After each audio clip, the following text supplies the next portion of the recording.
You know, video game movies have been getting a bad rap for a long time, so now that we're sitting here in the year 2022, and we've not only gotten Uncharted, which was really fun, and now this movie added on top of it, I think it's safe to say that video game movies are finally getting the treatment that they deserve.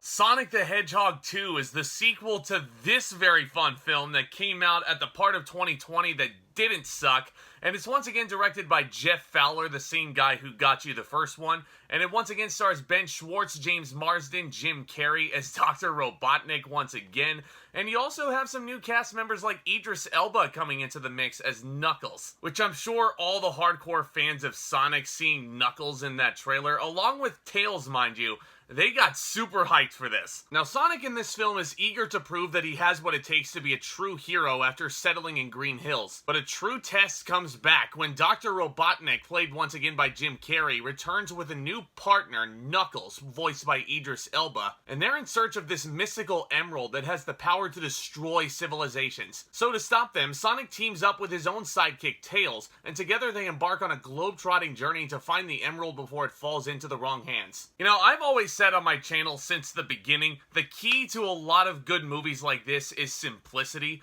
and this film, I mean, it really shouldn't work. This is a film that had everything working against it, even dating back to the first film. You remember that first trailer, and the design of the original Sonic, just, ugh. Could you imagine if that was still the design today?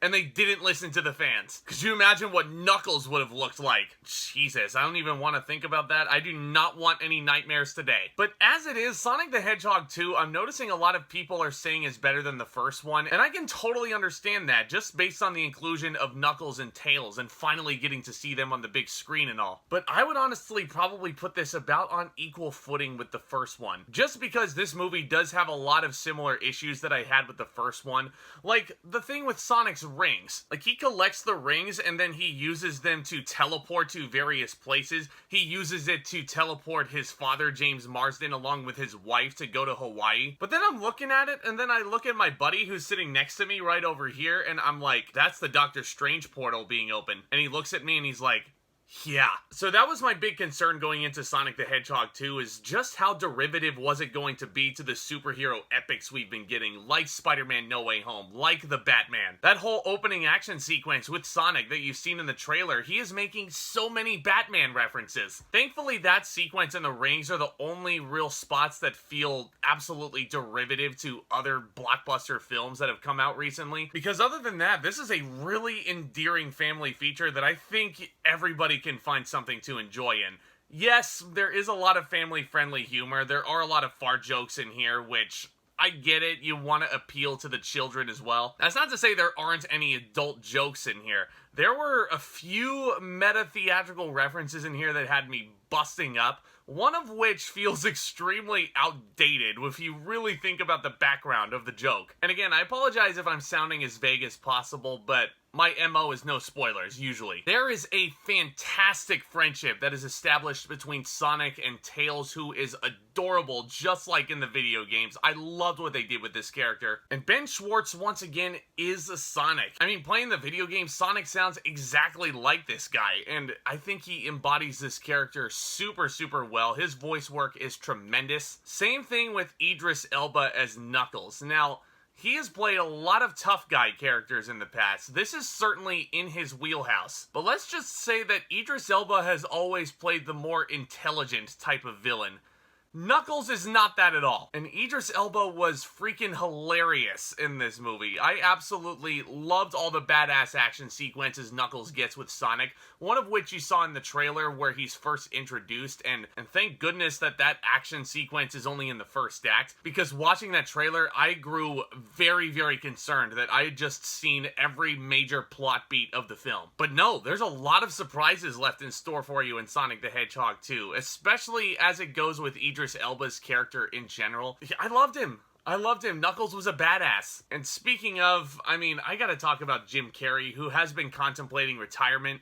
He was the most entertaining part of the first film to me, and he certainly brought the quintessential Jim Carrey isms to the proceedings here. Like, this feels like a mid-90s Jim Carrey performance, like you would see in movies like Liar Liar. This is vintage Jim Carrey here, and if he does in fact decide to call it a career after this film, he went out with a big one, and I cannot thank that man nearly enough for all the entertainment he's provided us over the years. So clearly lots of love about this film. Idris Elba and Jim Carrey are fantastic together. The friendship between Sonic and Tails is super, super adorable. Obviously, one issue I have with the movie is that there are a lot of elements like the rings and opening up portals feels very much like a carbon copy of the multiverse in the MCU. So much so that someone even mentions taking over a multiverse. But the whole subplot involving Tom, played by James Marsden, where he's going to this wedding with his wife, it just feels like it's holding the movie back from what I really wanted to see, which was more Robotnik, more Knuckles, more all of this fun stuff. And don't get me wrong, the wedding itself does have its funny moments thrown in there, but this subplot just feels like a humongous diversion away from the overall tone of the film. And that really, really messed with the movie's runtime, which is 2 hours on the dot.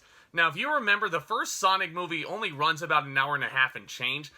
Adding a half hour into this kind of makes you feel like the movie's overstaying its welcome a bit. And you can certainly feel the pacing of it, especially as you get towards the climax and the end of the film. But I can't really harp on the movie too much for being too long because, let's face it, this is Sonic the Hedgehog. This is a sequel to a film that nobody expected to be any good 2 years ago. And these guys delivered. Jeff Fowler, again, amazing direction. I love the look of this film. I love the production design of this film. I love the costume design for Dr. Robotnik. I love the animation. The colors just pop on the big screen. Everybody's just having so much fun doing this project. And we, in turn, people of all ages, there were a bunch of kids in this theater when I saw it. They were having a blast. I was having a blast, my little brother was having a blast, my buddy Quentin was having a blast. You get the picture. Everybody can have fun with this film and find something to enjoy. I'm gonna give Sonic the Hedgehog 2 a B. Certainly not a perfect film. It's not one I'm gonna be revisiting a ton compared to other family films, but I would definitely call this a harmless 2 hours worth of time. But guys, this is all of course just my opinion. Let me know what you guys thought of Sonic the Hedgehog 2 all down there in the comments section. Do you prefer this to the original film from 2020? And let me know what your favorite retro Sonic game is. Let's go ahead and have a fun conversation. I'm all about making these videos and discussing all brand new things, movies, and entertainment. Clearly, it's a lot of fun for me. And it makes things all the more fun just getting to interact with you guys on the regular. And hey, if this is your first time visiting the channel today, what the heck are you waiting for? Go ahead and smash that subscribe button along with that notification bell right next to it. That way you guys can always stay in the loop. And don't forget to hit that like button as hard as you possibly can. This is really, really helpful in getting this content out there to more people as well. And guys, stay tuned for more exciting content hitting this channel very, very soon. This is a packed weekend for new movies. I'm also going to be seeing Everything Everywhere All at Once and Ambulance later tonight at the time of recording. There's also a couple of streaming movies that I need to catch up on. So, guys, lots of exciting things that we get to talk about. Fantastic Beasts: The Secrets of Dumbledore finally hits theaters next week. I'm super excited to check that one out after all the buzz I've been hearing. Y'all are the best. Thank you all again for supporting the channel up to this point. With all that being said, back talk, commence.